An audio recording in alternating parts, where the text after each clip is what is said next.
Johnny, new cameras for the podcast. The Mavic 4 Pro has actually 3 cameras that are now really usable because of D-Log. So I don't think we need any other cameras anymore for the podcast. Nino, not so fast. I have here the Panasonic LUMIX S1II, and this one has ProRes internal recording. What about this one? Come on, you don't need to rub this in. What's new in filmmaking technology this week? News, reviews, education, insights, opinions, and ideas from the CineD newsroom with Nino Leitner and Johnny Bahiri. This is Focus Check, the weekly CineTech podcast. Welcome to episode 64 of CineD Focus Check.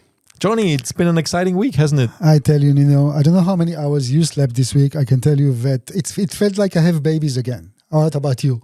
I have babies.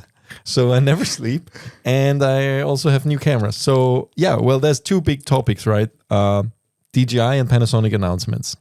We have the DJI Mavic 4 Pro, which I reviewed, and we have the Panasonic LUMIX S1II and S1IIE.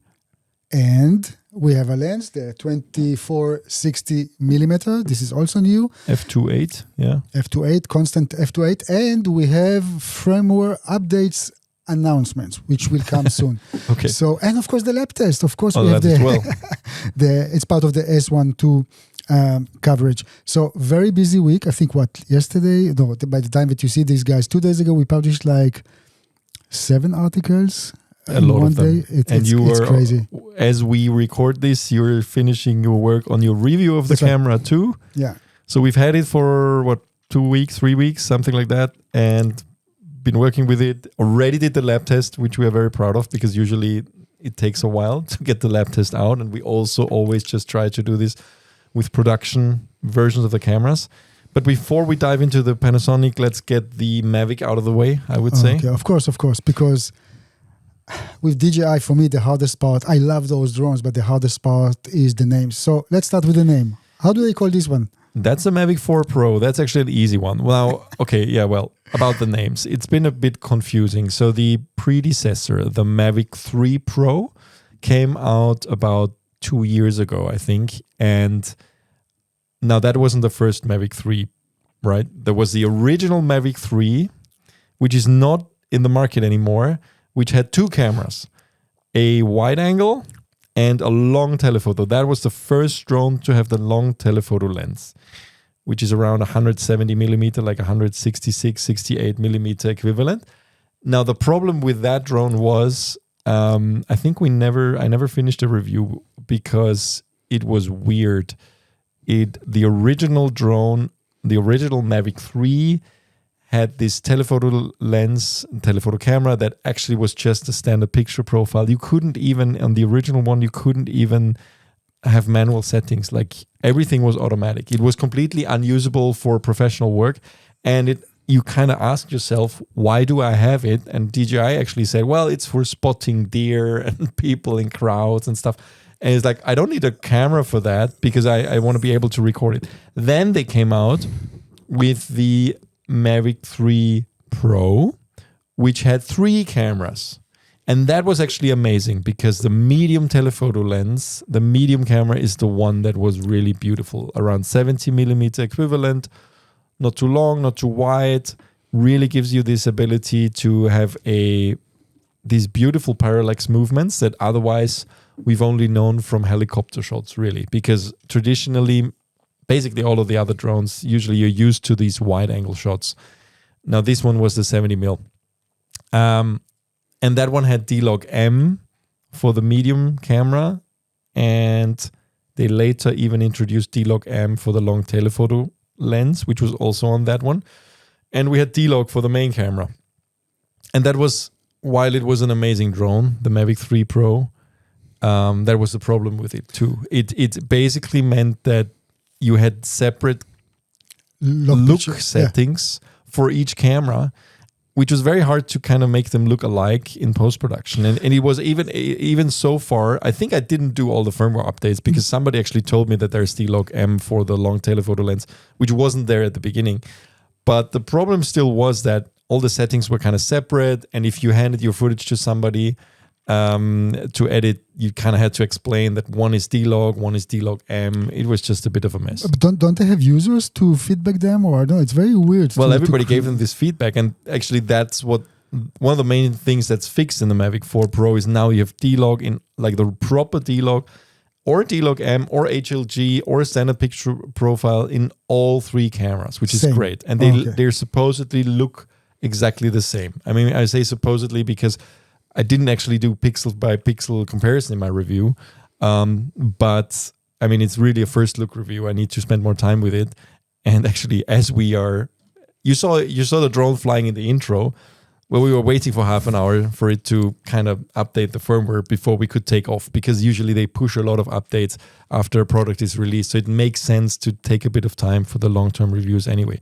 No, but let me finish the Mavic 3 topic because that's not over. There's also a Mavic 3 Classic, which was introduced later, which only has one camera, which is just the main wide lens, right? So it's very confusing. That's a classic. And the original Mavic 3 doesn't exist anymore. So you have the Mavic 3 Classic and the Mavic 3 Pro, and now you have the Mavic 4 Pro. To make things even a little bit more confusing, some people might remember that I reviewed the last drone that was introduced, or one of the last ones, was the DJI Air 3S. Now that one had two cameras. Like it had the wide angle and the medium telephoto one. The medium telephoto being the same as on the Mavic 3 Pro and also now the Mavic 4 Pro, 70mm equivalent, fixed f2.8 aperture, nice look, nice parallax movements. But it basically meant that there wasn't really much reason anymore to buy the Mavic 3 Pro, because the long telephoto lens had a bit of a subpar performance on that camera. Yes, you did get D-Log M with a firmware update, but I mean, you still saw that it's not a great lens. So you ended up using just the main two cameras. So actually, I think DJI managed to address some of the main concerns with this one, and that's definitely related to kind of making these three cameras look more alike and actually being able to use them together and not, have to have second thoughts about it. The other big innovation here is a 360-degree gimbal. And you actually see that in my review, where it's basically something we've only known from, I would say, FPV drones. So now you can freely turn this gimbal and you can get this weird angle. You can really do like 360-degree movements in your footage, so the horizon isn't absolutely level anymore. Of course, it's a bit of a gimmick because it's not something you would use on every shoot, I think, but it gives this disorienting feel. And also, don't forget that you don't have to move it while you're flying. You can just set it to a Dutch angle, like a bit of a tilted angle, and then fly straight, for example. So that will, give a bit of an effect that otherwise so far really you were only able to get this with an FPV drone, where the entire drone would have to do this. Now, traditional normal drones don't do this anyway. So, and also this 360-degree gimbal enables it to shoot upwards up to 70 degrees. So that means that you can really get low angle shots. So for example, if you're flying under a bridge or tall buildings and stuff like that, it's been, you can look from down up. That's what you mean. Exactly. Usually it was like around 30 degrees or something, 40 degrees that you could get. And now it's almost 90 degrees, like 70 degrees is kind of massive. Nino, let me ask you, because of course you love drones, you can talk about them forever. What are the main selling points of this one, as far as you are concerned? Well, those are the main selling points. I mean, to unify those three lenses, that you now have really three focal lengths that you can use. I mean, I still think that, the choice of those focal lengths might not be perfect. Specifically, unfortunately, the wide angle is now 28 millimeters, whereas it used to be 24 millimeters. Now, that doesn't sound like a lot, but we all know it's simply not wide enough in some cases, because very often, like I'm flying, I need to get a shot of a building, for example, and I because of restrictions in the airspace, I cannot go back too far. So I cannot, for example, leave the properties of the company or something. So I have to start and kind of ascend and descend at the border of a like a property, so I can get the building in a full shot. So I need a wide angle camera. Losing those 4 millimeters actually makes a big difference. And unfortunately, the main camera is now 28 and not 24 anymore. What sensor of size we're talking about? Because that's also, of course, I guess the 4/3. It's a 4/3. Okay. So it's really like this is amazing. It's like almost like a mirrorless camera in the sky for the wide angle. And the medium telephoto lens, they're still small. I think that's a 1/1.3 inch. And the long telephoto got a little bit bigger. It's now 1/1.5 inch. And you can see the difference. Like you can see on the long telephoto that it's considerably better than it used to be. It's also faster than on some of the older drones. Now, in general, of course, what they always enhance is the whole safety around the drone, meaning low light capability. So basically, all the sensors you see around the drone here are basically small cameras. That means that you now also have a little bit of a preview actually into the direction you're flying. Let's see if I can find this here on my review. For example, you can see at the bottom right here that you have a little bit of a preview image. Sounds like what they're doing of the direction you're flying. So for example, if I'm flying left but have the camera or the drone pointed forward, I will still see, I will not only have of course I have all the proximity sensors that will actually tell me that something is close and, stop the drone or avoid it depending on my settings in the drone. But now I can also kind of see where I'm flying in the direction that I'm flying. And that's great. Of course, you always need to spot your drone. Like you should have somebody who spots your drone as you're flying, or you spot it yourself. It depends on the regulations in the country you're flying in. Sounds very much like Chinese cars, basically. Part of the safety, when they have 360 small cameras, it's almost the same. Ideally, a drone would have LiDAR in all directions, but we know LiDAR is very expensive, so you only have a front-facing LiDAR, which is now, interestingly enough, on the front right arm, where it used to be, if you look back at the predecessors, and that's one of the reasons why the gimbal is now more rotatable, the LiDAR is not on this forehead anymore. So you don't have this forehead that's kind of sticking out of the drone, which also enables it to move upwards. But they needed to move the LiDAR elsewhere, and it's now on this arm. Now, we know LiDAR is a very expensive technology, so that's why there's only one. For example, if you look at electric cars, for example, with all this autonomous driving stuff, like Google Waymo cars have a lot of LiDAR, which is actually giving, even in low light situations, a good approximation of what's around it.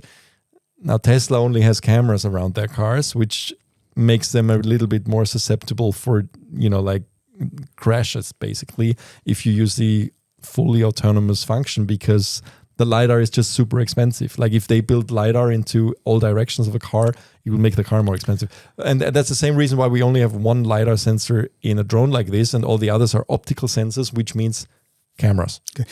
Before we move, and I ask you about the limitations of this drone, because no drone is perfect.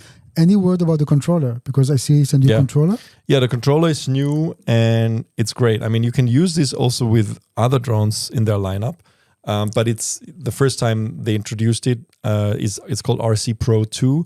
Now, what's new? You now have a 7-inch screen, which is very large. I think it used to be like 5.5 inch. I'm not sure, but it's very large now, and it's great that you have all the controls now. You have all the controls now below the screen, and it's this foldable design that really makes it quite unique in a way, because you don't need to. If you look back at all the other current controllers that DJI has on offer, you usually have to unscrew and screw with the joysticks, which are kind of like stored at the back here. You don't need to do this anymore. As soon as you move this up, it automatically turns on, and you basically have more control buttons as well.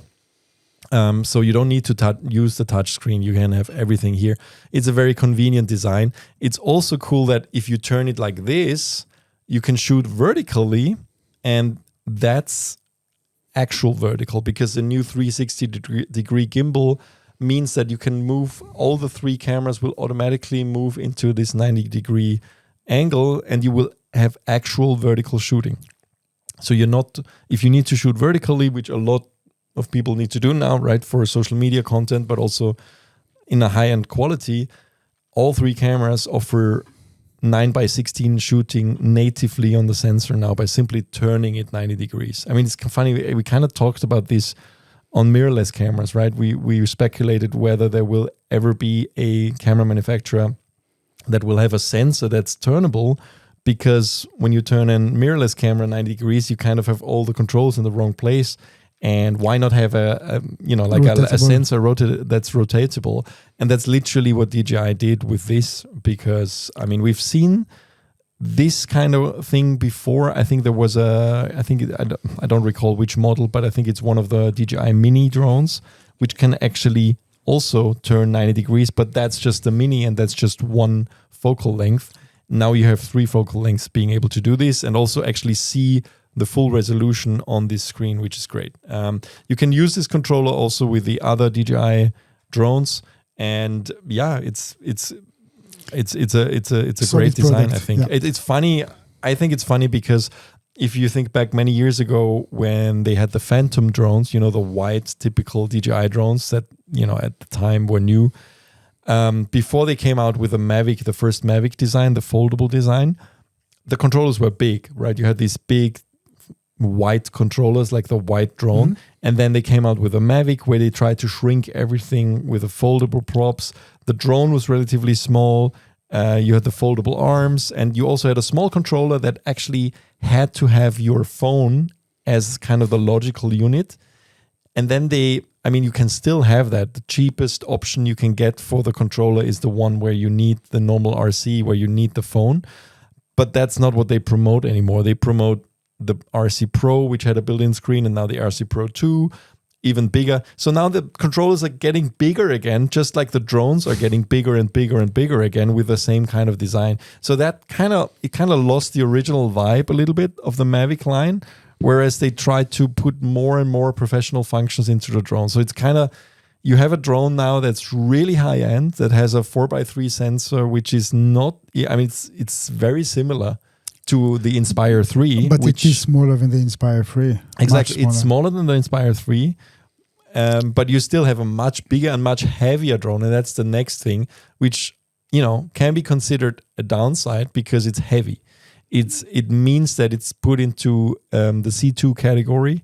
And that means that you need different license to fly this drone. And it really depends on where you are. But in the EU, I think from next year, this will also move into the A2 category. So, there's a lot more restrictions around this. And you just need to really inform yourself if you're allowed to fly it with the current drone license that you have. How is the cockpit? Is it comfortable to sit inside? It's so big, I can sit inside. Okay. No, but seriously speaking, there's also, of course, with the whole tariff issue that we talked about before in the US, it seems like this is not shipping in the US right now. There are pre-orders which are possible through B&H now. I guess they're trying to sort it out now that there is this kind of like agreement between China and the US, so maybe it will come. I don't know. We had the same discussion over the Air 3S when it came out, where it actually wasn't listed at B&H. This one was listed from the beginning. So I guess they want to ship it as fast as possible also in the US, but it seems like a lot of our readers are pointing out that it's not available in the US right now. How is the battery life in this drone? Because battery life, that's something it's heavy. I never really talk about it because it's never an issue, because it's according to DJI, it's around 51 minutes. It's 51 minutes. Yeah, that's you don't need it. You really don't need this. Nice. The Mavic 3 Pro had 43 minutes. That's always ideal scenario. Basically, no wind, very slow flying, and all that. In practice, you have something like 35 minutes, which is still plenty. And I always recommend people to, if you are thinking about this, get this creator package, because only that will have 3 batteries and the new controller. There's a smaller package also, which has the old controller and 2 batteries, I think. But basically, the drone, the battery life has never been an issue. These are new batteries again, I think. That's one unfortunate thing with DJI products in general, that they tend to have new batteries in almost every new generation, which is a bit annoying, of course. This is a 95 watt-hour battery, so it's just big enough to still fly with it, like in a plane, not with a drone. Mm-hmm. No, it's a pity that they don't even make like USB-C connectors or whatever, so you can also use it for like. Well, in the air, everything is weight. So everything is around this is made. This is a lipo. This is not this is a very lightweight thing, and it's in a plastic housing to keep it lightweight. So everything, like even a connector, would just add weight, which is something you don't want to have. No drone is perfect. What are the main limitations of this one? Well, there's two things. I mean, first of all, like I said, the lack of a 24 millimeter now that it's 28 millimeter isn't great. I mean, it really isn't great. And the second thing is that unfortunately we don't have ProRes recording anymore. Now, to add to the confusion of the different models of the Mavic 3, the Mavic 3 Pro, the original one, had a SD card slot. And there is a Mavic 3 Pro CineD, which is actually the version that I used most of the time. And that version had a 1 terabyte SSD built in for ProRes recording. You needed that model in order to be able to record ProRes inside the drone. But it was considerably more expensive. I think it was around over $5,000. Now, for the Mavic 4 Pro, they have not announced whether there will be a CineD version, but this version does not record ProRes at all. Okay. So you only have H.265 and an all-I H.264 codec, which also is only available on the 512 gigabyte internal storage version, which is this one. There's a separate 64 gigabyte version, which does not have the H.264 all-I recording mode, I guess because of storage limitations, because you don't have 512 or 64 gigabytes. You have something like 460 and 42 gigabytes available respectively because of the system operating system. So yeah, I don't know. I really hope we'll reach out to DJI. I doubt they will tell us, but I hope they are considering to either add ProRes recording capability with a firmware update, or have a separate version that will be able to record ProRes. I personally think we don't need ProRes 422 HQ. I think 422 would be fine. It's still 10-bit. I don't think they will do ProRes RAW. I mean, this is only available in Inspire 3. But let's see. It's weird that there is no ProRes version of this drone. But yeah, in general, I mean, the main selling points are definitely have 3 cameras that can be made to look alike now. And also the 360-degree gimbal, which is something innovative here. Yeah. How about pricing? Good question. We are looking at, for just a drone, around $2,700 here. $2,700. And there's a creator package, which I have to look up, which includes also the new controller and also the 3 additional batteries. That's $4,650. Okay. It's a lot cheaper in Europe, as you can see. I mean, that might be down to the tariffs. So it's 1,860 euros at CVP, or 3,180 euros for the creator package, which is a big difference. So, but let's see if it even ships in the US. We don't know. Good. Anything else you want to know? No, I think it's all clear. I mean, my personal interest, of course, is in a bit of smaller drones, but DJI has plenty of those.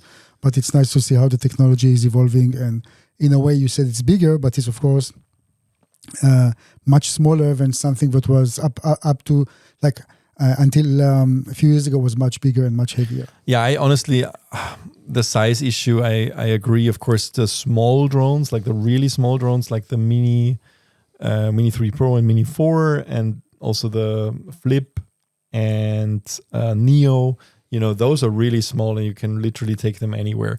But as soon as you move up with the Air 3S, Air 3, or now the Mavic 4 Pro, I don't think the differences are that big anymore. It's like, you usually have your carrying case and you take it with you anyway.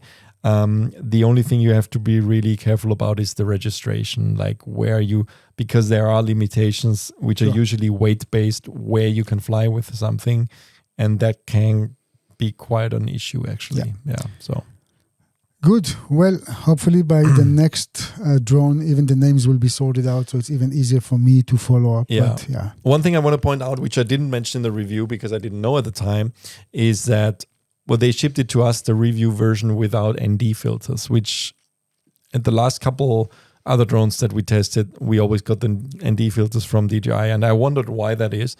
And I can only speculate here, but there have been rumors about an electronic variable ND for this drone, and people were hoping that this would be shipped with it.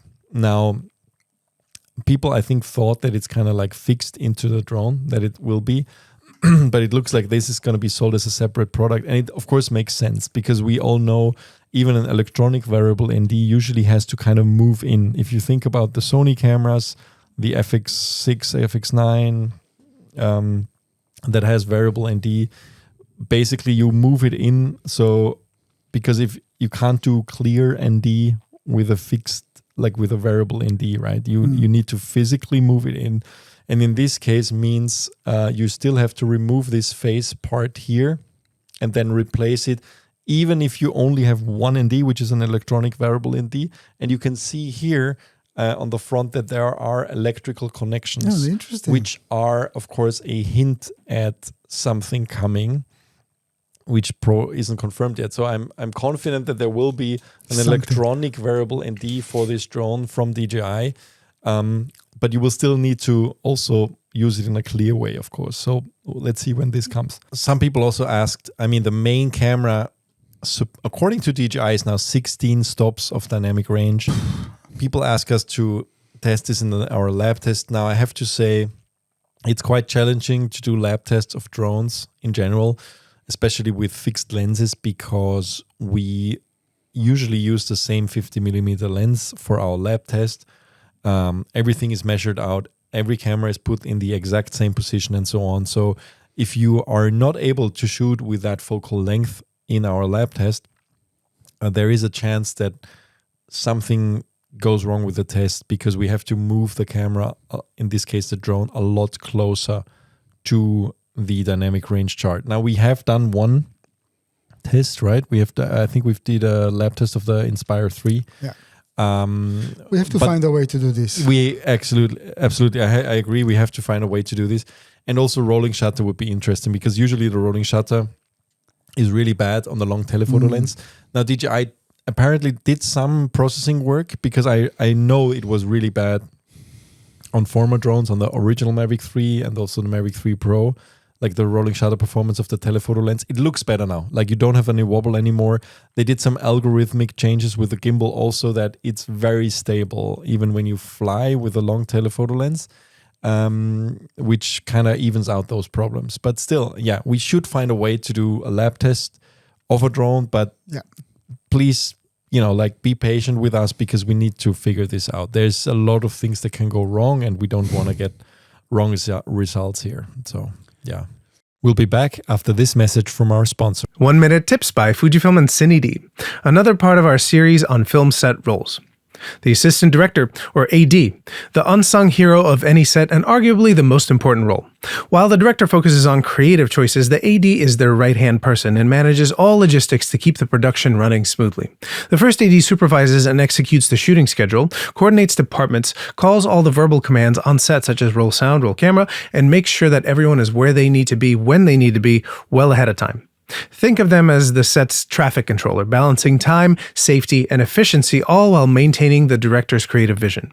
A good AD keeps the day on track by anticipating setups, getting everyone ready with minimal downtime, solving logistical challenges, and communicating efficiently and clearly with everyone. When you wrap on time, thank your AD. Stay tuned for more film roll breakdowns. 1 Minute Tips. Until next time. And now back to the show. Should we move on? I think so. Do you want to talk about something? Yeah.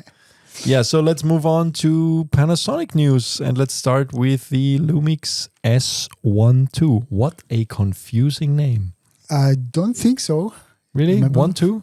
Yeah. Well, 1-2. Well, it's everybody does it. We have it from Z6 III and I don't know. It's like Yeah, first of all, I really hope that in general, because it's even how they write it. Some places write S and then space 2 and then it's SM2 and so on. So I really hope that companies in general will get better with naming, because it's also important for SEO and so on. But this is a proper name. We also, believe it or not, checked with Panasonic how to write it correctly. So it's S1II altogether. Okay. Same goes to the S1IIE altogether now. Okay, and what's really new about this camera? First of all, good job for Panasonic. I'm very happy to see how they managed to pull this one out.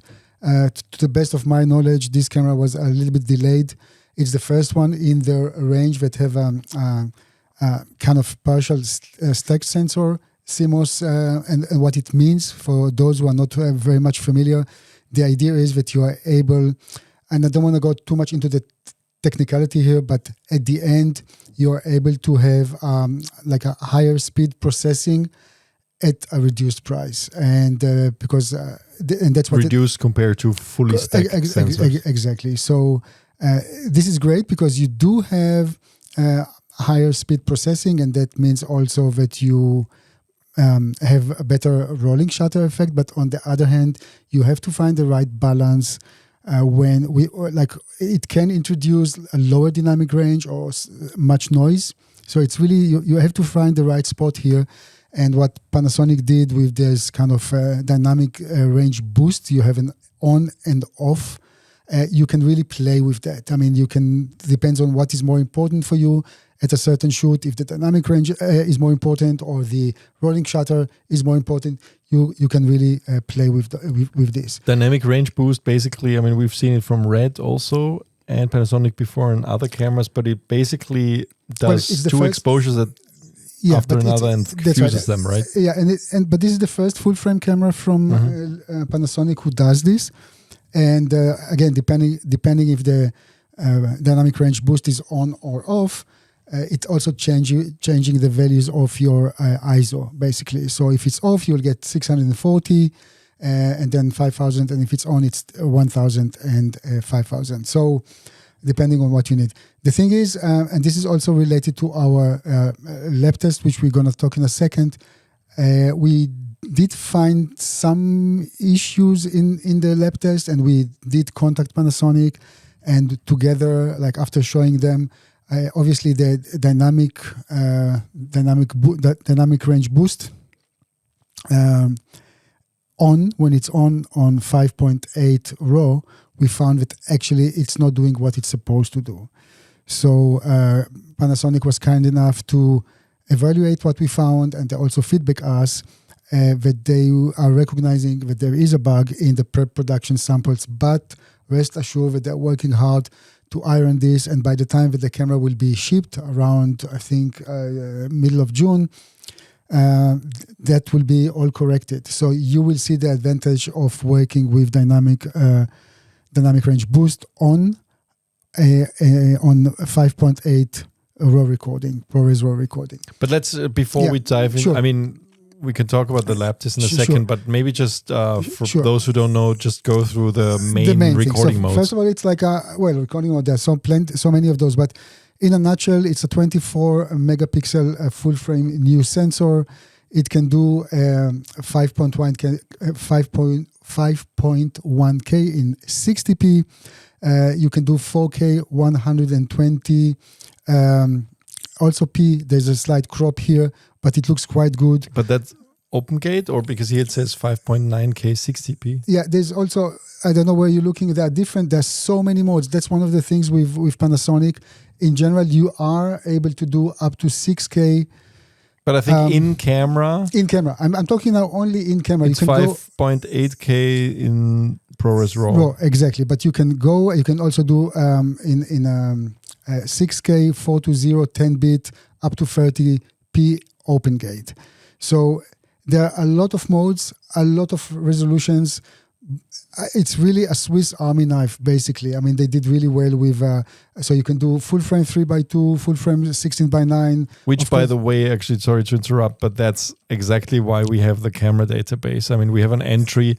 Florian at our office spent days for this camera. I think going through the recording modes and times in the camera just to propagate our databases, because you can see how many different recording modes there are for this camera. I mean, this is an endless list, like you said, which that contains all the combinations of frame rates, recording times, and codecs that are available there, and resolutions.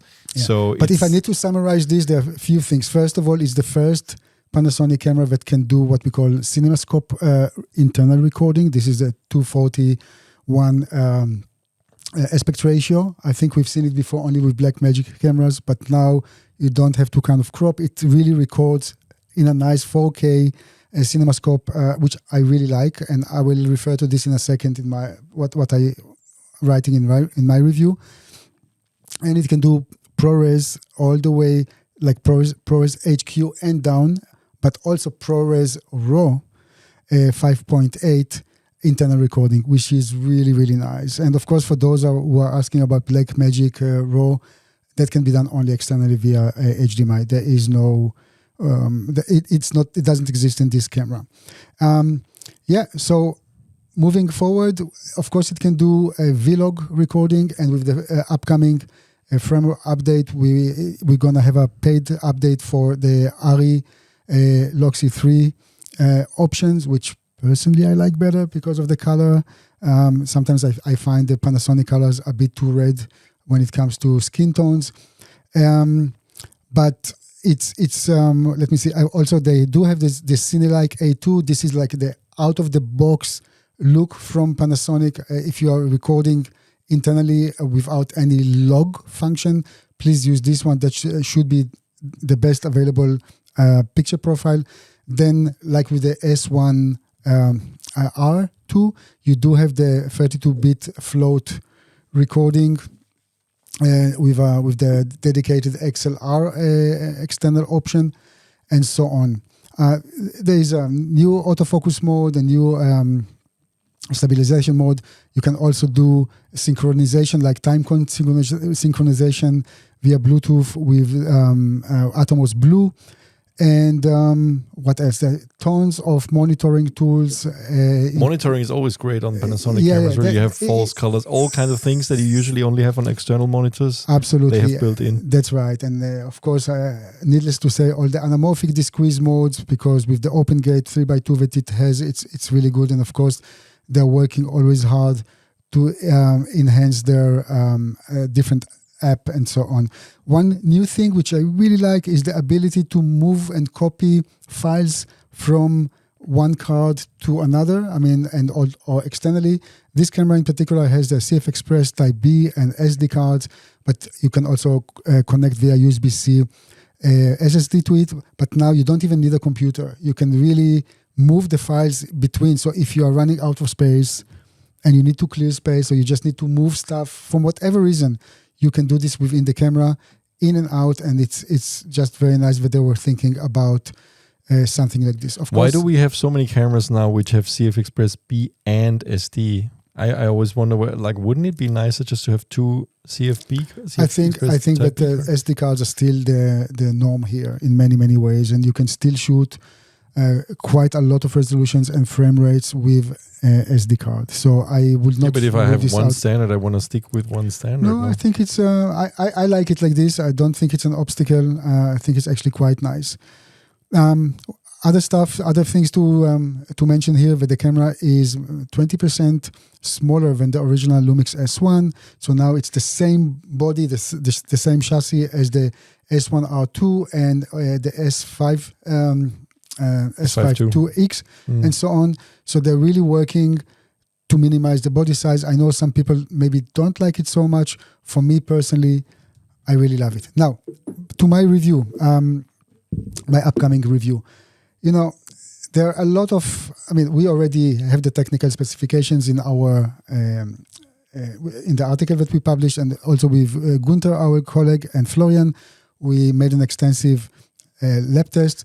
So what I did was, the best way to really touch and feel a camera is simply to go out and shoot with it, and that's what I did. I joined Kama. She's a young, very nice young woman who went through a personal process of, she found out that she has a cancer. And then throughout this, she went through a certain stages and some operations. I will not reveal the whole story because, of course, I want you to see the footage. But the funny thing is that originally I wanted to shoot the whole thing in ProRes, HQ, CinemaScope. I'm a big director of photography. Joking. But when I saw the ProRes footage, I was really underwhelmed, meaning something was not quite right. And this is something that I've been discussing with Panasonic ages ago, and I could see this again with the ProRes.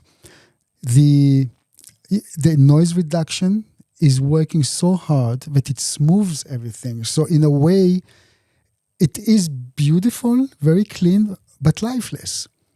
And the first thing that I did was actually I contacted Gunther, my colleague, to see if in his technical tests he could see that the noise reduction is really kicking in, and he immediately said yes. So we could verify, and we also reported to Panasonic and kindly asked, please consider to allow us either to completely cancel the noise reduction in ProRes or at least to have a negative way to, like a negative value of it, because it's just too much. I can't recommend working. It looks very clean, yeah. No, this is not ProRes. Oh. Yeah, actually, it is clean, but it has, what you're seeing now is ProRes RAW. Okay. And that's why I chose it, because in the ProRes RAW, it has some noise in it. And noise is not necessarily a bad thing. It depends the type of the noise, but the type of noise here gives it a bit more life. That's at least to my experience, and that's what I liked. And then that's why I decided to still keep the aspect ratio, which means I'm actually shooting here 16:9, but of course I can play. You're cropping. I'm cropping a little bit. That was my decision. So I would recommend you guys just to experiment and check and see if if you like the ProRes RAW. That's one thing. Other than that, there's something that I need to recheck, but I had in one when I was recording the interview with Kama in ProRes RAW 5.8. First of all, I think the interview went for more than 40 minutes. I had zero overheating issues. Really, the camera was functioning absolutely well in room temperature. But what I did encounter is a 40 minutes recording limit. And again, I'm talking about ProRes RAW 5.8. And this is something that I have to verify. I need to do this again in order to see if that was a one-time thing or the card, or maybe the Angelberg card, which I don't believe, because the card was not really hot and there was nothing there to alert me. So I will try to recheck it. Autofocus is fine. It's good, not 100%. Again, I think it's like 95% of the time it was working well. Sometimes it behaved a little bit strange, but I think all in all, it's okay. And the same with the IBIS. It really depends which mode you are choosing. Me, in general, doing documentary, I don't want it to be completely smooth. I like it kind of in between, that it's smooth enough. But on the other hand, you see a bit of a movement because the camera is kind of working with me. But Panasonic usually has a very, very good IBIS, no? That's right. I'm not talking about stand still and shooting. This is perfect, really. So many shots here are literally handheld. But I'm talking more when I'm moving. When you move and you shoot, yes, sometimes it depends on the mode you choose. Sometimes it's better and sometimes it's a bit less. It's actually funny that I recently saw why actually Panasonic has. One of the reasons why they are able to have such a good IBIS is because the L mount is bigger than the E mount, for example. Sony has much less space to move the full frame sensor in the E mount because it's much narrower. Okay. So basically, the L mount, because it's a much more modern design, they left more space. So basically, it has more room to move. Okay. And the E mount originally, I think, was for APS-C. So interesting. Yeah. So what can I say? I think this is. That's also confirmed by Panasonic. This is their current flagship camera for video. But not only that, it's a really great hybrid camera. I think they really did well here. And for anyone who is asking what about the S1H, we don't have any information, but I think, and that's really only my personal observation, Panasonic will have to work really hard in order to top the current camera. And that means either they will have to come up with a different design altogether, like a more cube or whatever, or hopefully will even, let's say, introduce electronic ND filter or so. They will have to come up with something in order to top up the already good performance. But do we even need one? I mean, do we need, what are you missing? That's the question. It's not a matter of missing. I think now we are moving into a different territory, and this is a territory of when I'm coming to shoot a production, people are hiring my service because of what I can do. Nobody will look at my camera and will question my ability to film because I come with a mirrorless camera, and I guess it's the same for you. On the other hand, some of the younger generation, if they will come to the set with a mirrorless camera, it can be that those who are not knowledgeable will say, hey, what are you bringing here? Why are you charging us money shooting with something that I have at home? They don't really distinguish between the cameras. I think it's less of an issue than it used to be because now so many bigger productions are showing small camera, but I get the point. But in general, I mean, when Panasonic originally came out with the first generation of their full-frame cameras, they brought out so many different models. I mean, there was the S1, the S1H, the S1R. The R always been a little bit more photocentric. That's right. And the S1, of course, the original model. And then everybody kind of like, it's almost like the S1H is Panasonic's A7S, right? Like what's so, or that, or R5. I mean, this one stands for speed, and the other one, the H is more for like low light and so on. But just looking at specs, I mean, like not talking about, of course, different form factor. I mean, we had the EVA 1, which is probably discontinued. Gone, I mean, there's finished. It doesn't look like there's going to be a successor to that. They also discontinued the Varicam, the much bigger high-end cinema cameras that they have. Gone. So they are really focusing on this mirrorless segment. So we can only speculate whether they will come out again with some boxy camera again. But yeah, like if you just look at the specs, is there anything you are missing that you say that if it's the same or similar form factor that would even justify having an S1H2? Well, again, I think every company needs innovation in order to move on.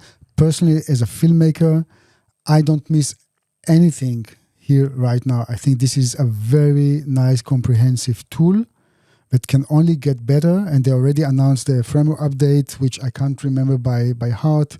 Maybe we can quickly see what the firmware will bring. Give me a second. Yeah, so there's a couple firmware updates already announced for the S1II, S1IIE, which we still need to talk about, and the S1R2. Yeah, and that will bring OpenGate recording to the S1R2, and let's leave the photo side things. 8.1K internal recording for the S1 OpenGate for the S1R2.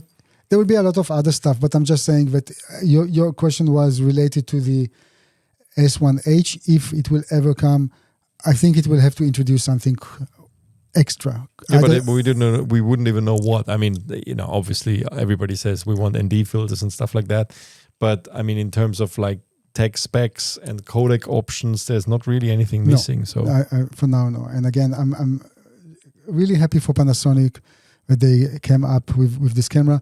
Again, it's not for everyone in terms of pricing. I think it's 3,200. Let me just quickly, can you check the price here? 3,200, yeah. I think it's 3,200. And that's why there's another option, which is the S1IIE. And the E stands for Essentials. And that means that Panasonic literally did a very similar thing with like the S1II, just without a partial stack sensor. So it's an older sensor. That's right. It's an older sensor. I don't want to speculate which one it is. It doesn't really matter.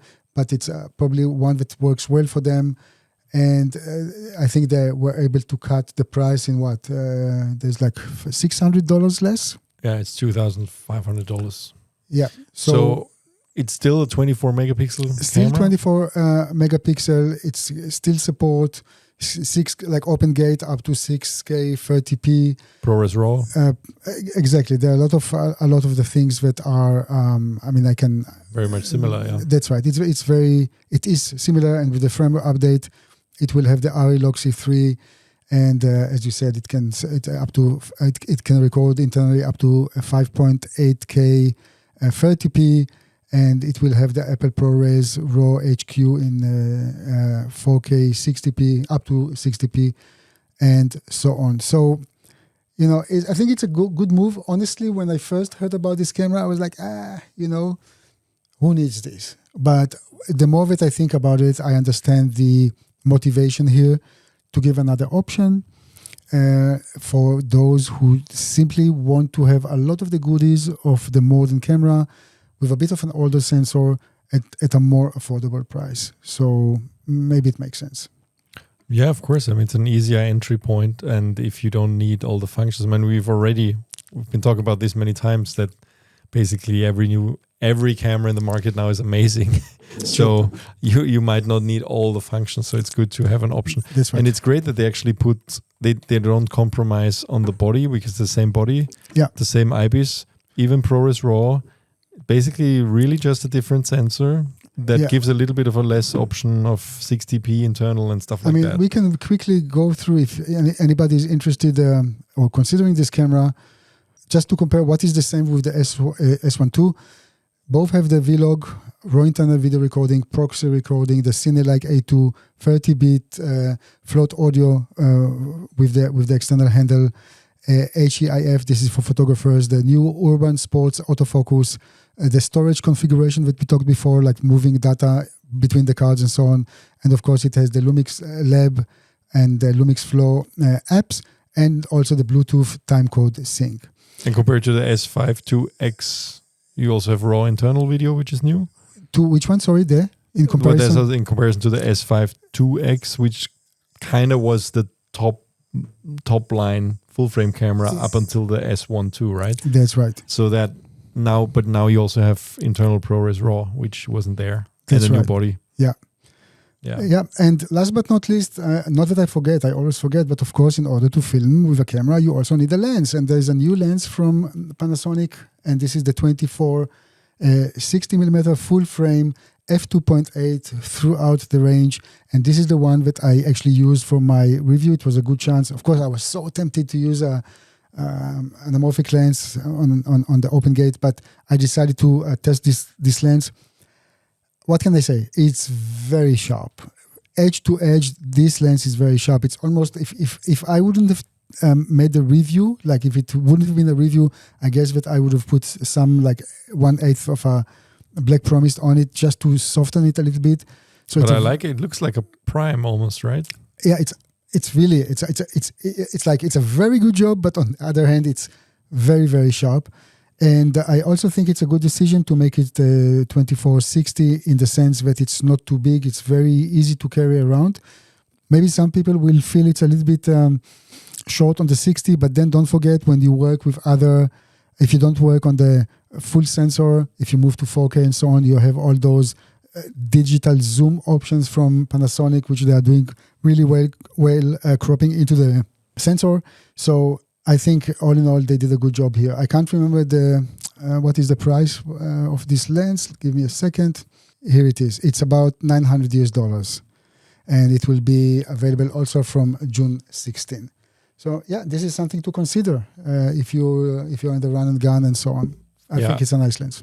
It's a great focal range, I think. I mean, actually, when I saw it the first time, I asked you before, I was a bit confused because we know that there is the 20 to 60 from LUMIX S, which is like a L-mount lens as well, but it's a variable aperture. That's right. It's 3.5 to something. Yeah. I know that many people are questioning this lens, but I think when you touch it and when you use it, you see the advantages of using it.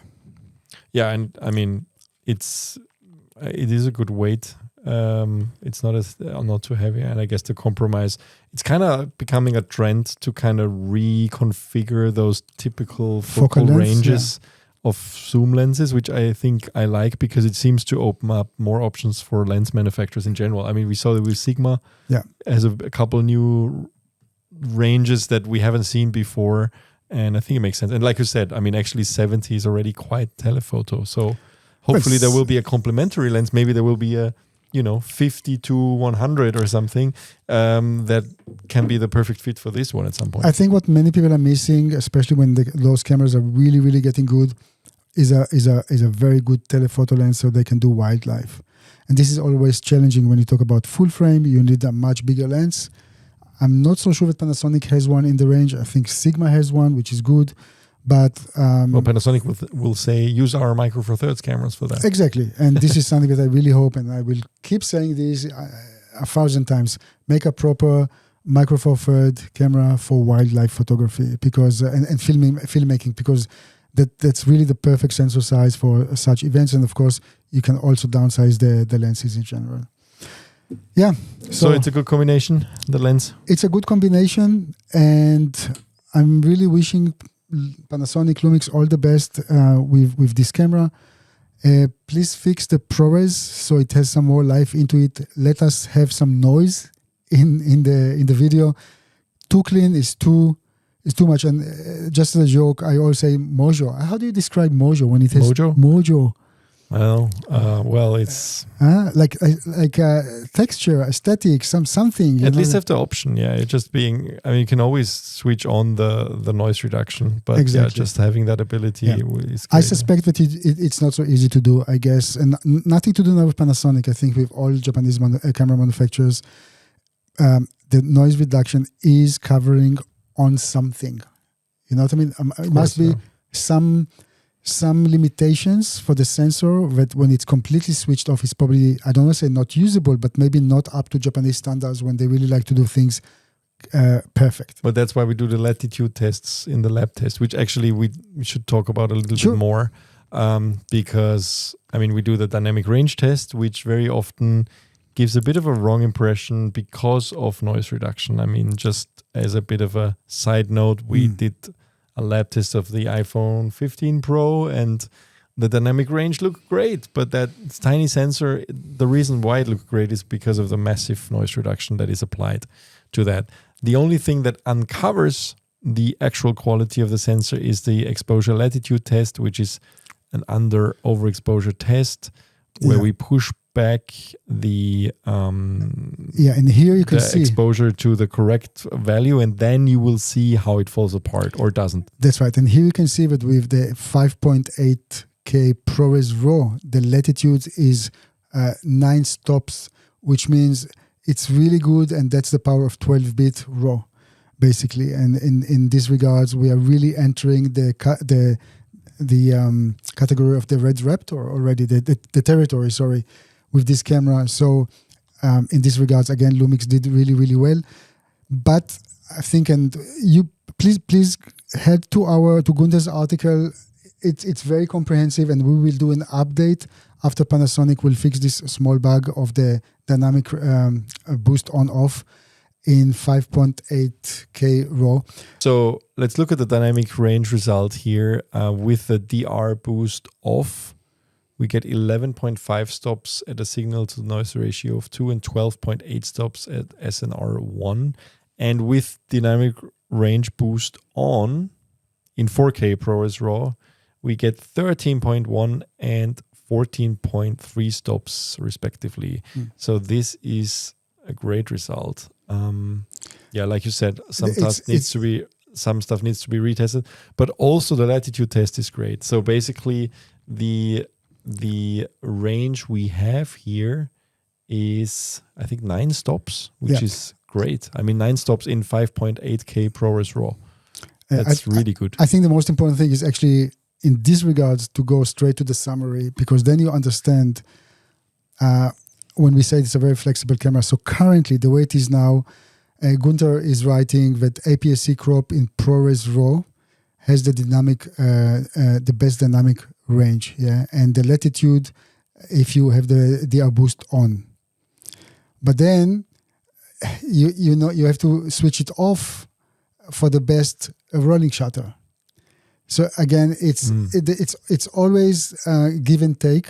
Because rolling shutter is really bad with DR boost on. We have 27.5 milliseconds in full frame mode, which is not a great value. Yeah. So again, let's just focus and save it depending on what you're filming. Yeah. If you do an interview and not much is moving, you can just use the DR boost. Exactly. Right? Exactly. You don't mind the low rolling shutter. That's right. So that's the thing. Just really, the summary is fascinating for me to read here. Yeah. So it's an incomplete lab test. We need to update. I mean, as you said at the beginning, Panasonic acknowledged that we found something there and they're working on it. So it's really nice to see that they're responsive, and together we are working for the benefit of our audience, basically. Great. All right, should we wrap it up? I think we had a lot of stuff to talk about. So if you want to dive into the Panasonic's announcements more, there's a lot of articles on that on CineD. Just to summarize again, we have a news article on the new cameras, and both the new cameras, the S1II and S1IIE. We have a news article on the new lens, the 2460 f2.8. We have one about the upcoming firmware updates and what they will change for those cameras.